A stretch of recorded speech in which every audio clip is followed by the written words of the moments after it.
നമുക്ക് എല്ലാവരുമൊക്കെ ഉള്ള ആ കാലഘട്ടത്തിൽ ഇപ്പോൾ ഭക്ഷണം വേണ്ടെന്ന് പറഞ്ഞാലും അച്ഛനോ അമ്മയോ സഹോദരങ്ങളോ വന്ന് നമ്മളെ നിർബന്ധിച്ച് അത് കൊണ്ടുപോയി കഴിപ്പിക്കും.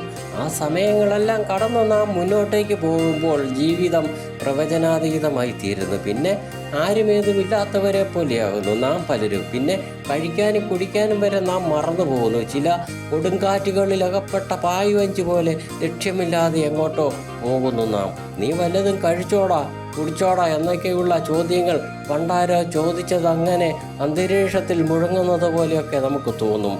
അരങ്ങും ആരവങ്ങളും ഒഴിഞ്ഞാൽ ഉത്സവം കഴിഞ്ഞ അമ്പലമുറ്റം പോലെ ശൂന്യമാകുന്നു നമ്മുടെയൊക്കെ ചില ജീവിതങ്ങളിലെ ശൂന്യത തീർത്തുള്ള മൗനം. എല്ലാവരും എല്ലാ കാലവും നമ്മോടൊത്തു കാണില്ല. ഓരോന്നും അതിൻ്റേതായ വില നാം അറിയണമെങ്കിൽ അത് നമ്മിൽ നിന്നും അകലുമ്പോൾ മാത്രമാണ്.